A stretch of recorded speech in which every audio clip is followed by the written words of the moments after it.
What God wants to say is, look, while you live this life, don't be so in the stuff that you miss me.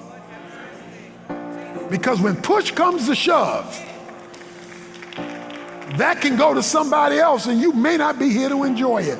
So don't wait too late to build up your spiritual bank account.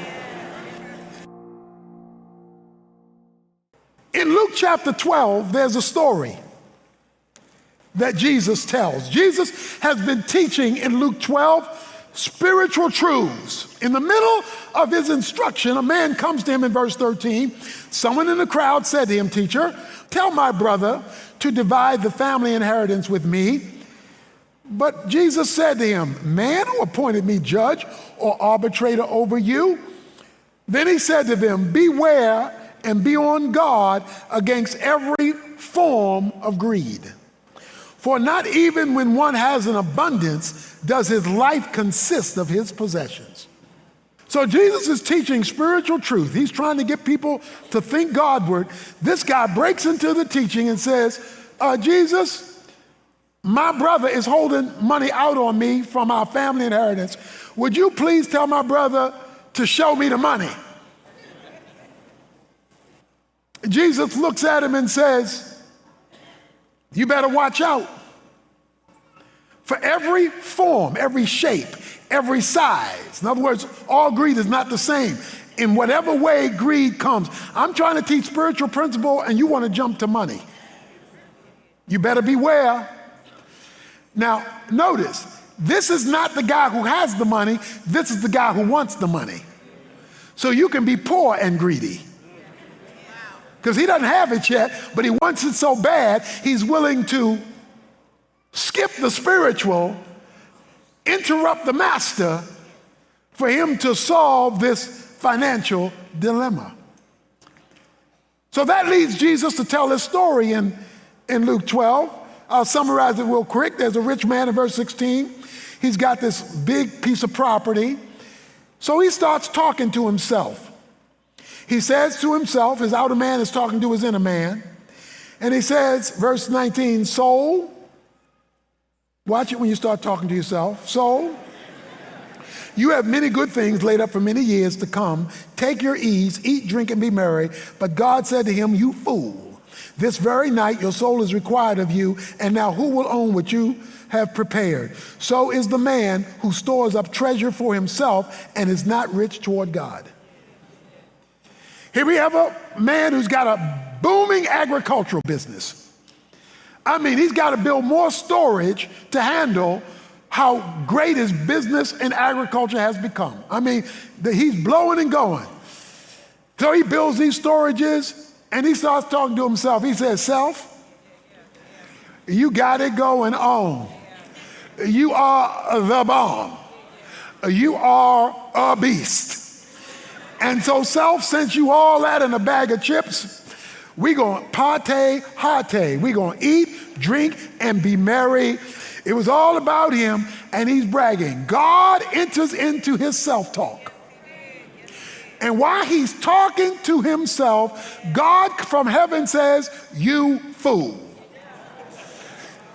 So that means you can be productive and be a fool at the same time. Successful and be a fool at the same time. Think you got it going on and be a fool at the same time. Why? Because this man had economic plans that were about to be interrupted that night. Because he says, "Your soul is required of you." Now tell me how rich you said you are. In other words, if you are poor toward God, it doesn't matter how rich you are toward man or toward yourself. He's not condemning the man for being productive. He's condemning the man for being spiritually impoverished, although he was financially successful. And he says, "I'm coming to get you. When I come to get you," and it will be tonight, even though you don't know it yet, it's going to be tonight, and now you won't get to enjoy anything you planned. You know, that's the thing about the end of life. It can be so unexpected. What God wants you to say is, look, while you live this life, don't be so in the stuff that you miss me. Because when push comes to shove, that can go to somebody else and you may not be here to enjoy it. So don't wait too late to build up your spiritual bank account. But once it turns into greed, which means it's flipped your spiritual priority, you and I have put ourselves in a damaging, devilish scenario. Now here we have a man, and Jesus says in verse 21, so is the man or woman or whoever they are, so is the person who stores up treasure for himself and not rich toward God. So the question on the floor is, how spiritually rich are you? How spiritually rich are you? Now, this issue with greed is not merely an individual problem, it's a family problem. The amount of couples who fight over money, who break up over money, who get divorced over money, who have to sneak and hide money from each other because of money has gotten the wrong foothold in the home. And nothing manifests greed more than the growth of family debt. Oh, but it's not only an individual problem and a family problem, it can be a church problem. There's a theology running around for years, prosperity theology, where you speak wealth into existence, where God becomes your slot machine and you come for your blessing. Never mind, I'm not growing spiritually, I want my blessing. Never mind, there's no time to serve, I want my blessing. Click, click. Never mind, I rob God regularly, I want my blessing. And so God becomes used in the name of God. And many pulpits have put gold before God, money before the master, and then try to spiritualize it while God wants you to prosper. It's not that God doesn't want you to prosper, he just doesn't want you to prosper without him. And to use the pulpit to trick people out of their money, or to use the pulpit to guarantee something God didn't guarantee him, making God look like he doesn't keep his word, thus giving God a bad name, is the misuse of church. So even church can be greedy. Let me talk about societal greed, because it dominates in Western civilization. There's corporate greed, where for the sake of corporate profits, you abuse workers. Or as James says in James 5, you don't pay them their fair wages. Or you rip them off, or you rip customers off in order to make more money. Well, if you are here today and you are a businessman or a businesswoman, you have a right to make a profit. You ought to make a profit, but not at the expense of being righteous in the dealing of your business and being godly in the relationship to your workers and your customers. We have ungodly people today doing business and calling themselves Christians. That is a form of corporate greed. There is predatory lending.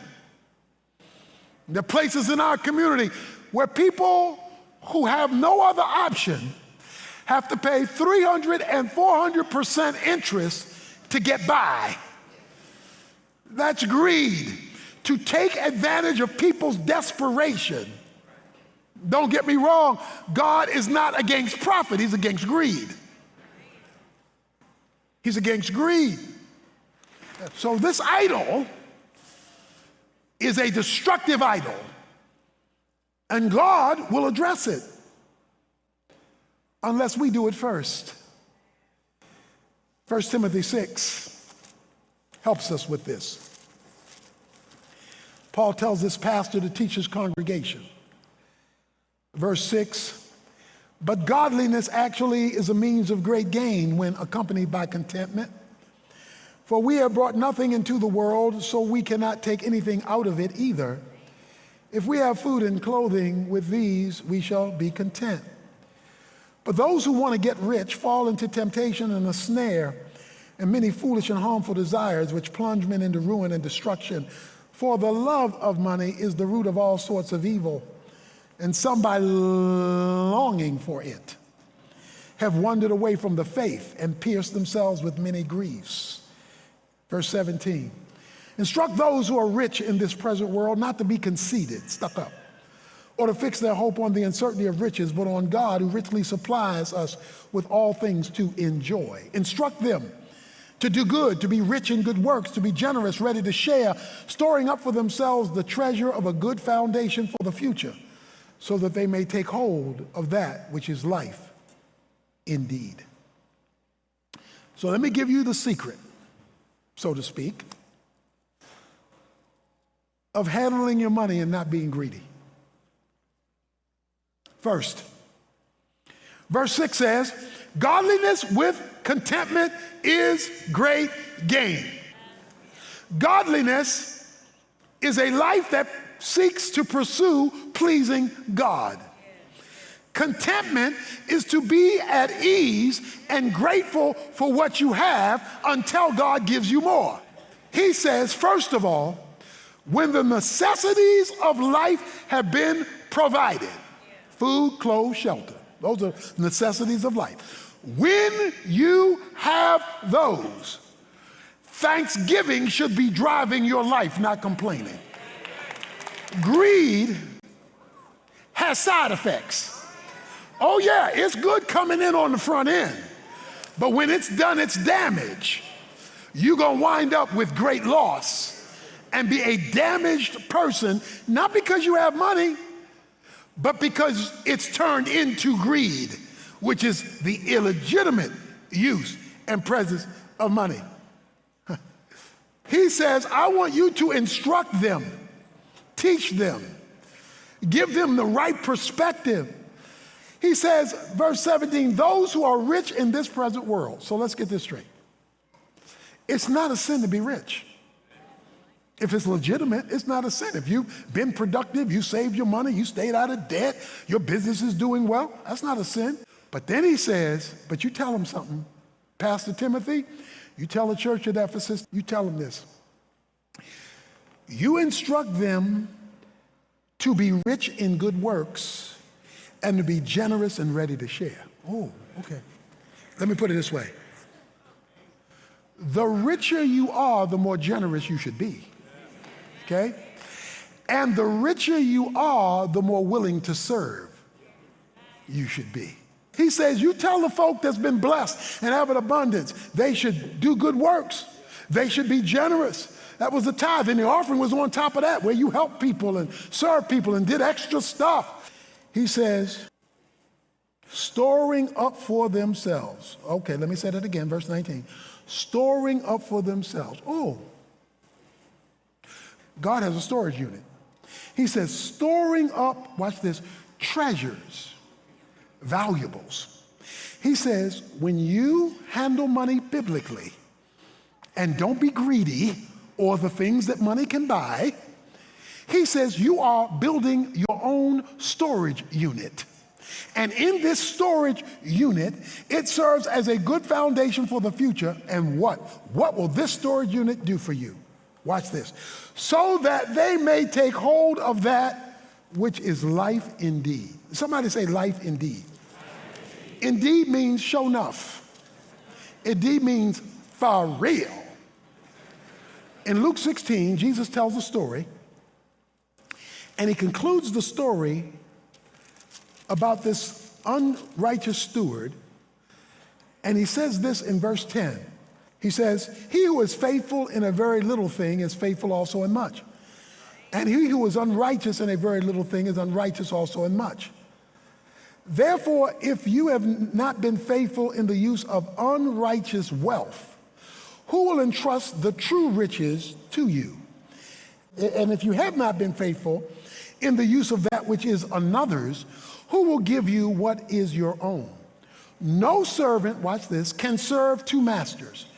For either he will hate the one and love the other, or else he will be devoted to the one and despise the other. Watch this. You cannot serve God and wealth. Okay? You cannot. He will not allow the option of serving God and money.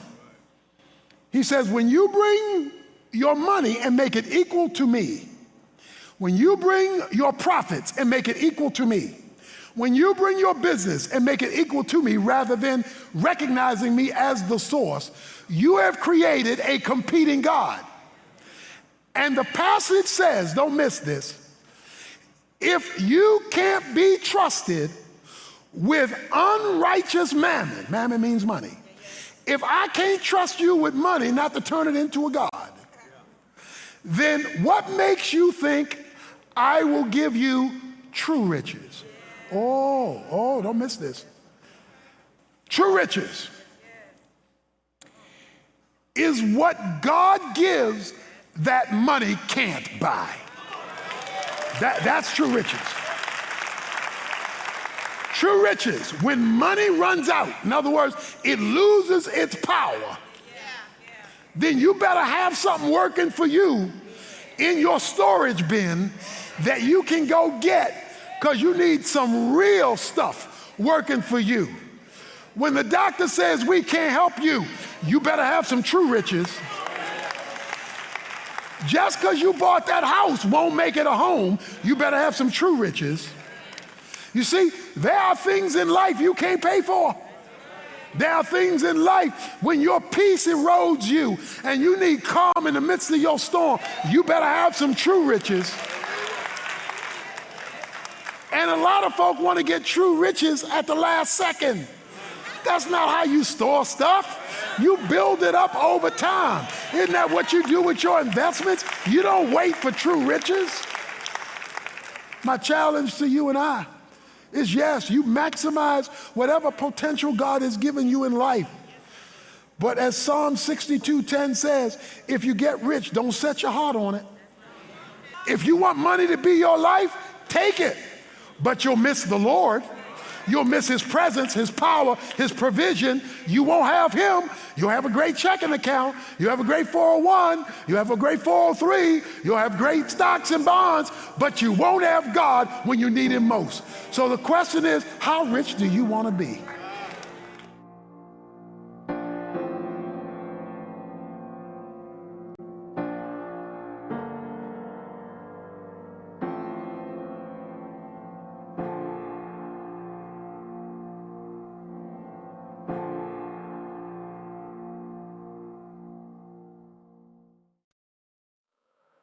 The pain remains, but so does hope. Every ending leads to something new. The memories still softly linger, like the rain that won't quite fade. And some nights my heart feels heavy from the choices that we made. But I've learned that even heartache cannot hold me where I stand. For every door that closes slowly opens roads I've never planned. Though the sadness still remains, I know this isn't where I end. Every goodbye holds a new sunrise. Every loss can heal again. So I'll keep walking toward tomorrow with hope inside my soul, trusting brighter days are waiting somewhere. dreams I thought were forever, now they drift like fallen leaves. But the future whispers gently, there is more ahead for me. Though the sadness still remains, I know this isn't where I end. Every goodbye holds a new sunrise, every loss can heal again. So I'll keep walking toward tomorrow with hope inside my soul, trusting brighter days are waiting somewhere down this road. I may carry scars from yesterday, but they won't define my way, 'cause even broken hearts can find a stronger love someday. Though the sadness still remains, I know this isn't where I end. Every goodbye holds a new sunrise, every loss can heal again. So I'll keep walking toward tomorrow with hope inside my soul, trusting brighter days are waiting somewhere down this road.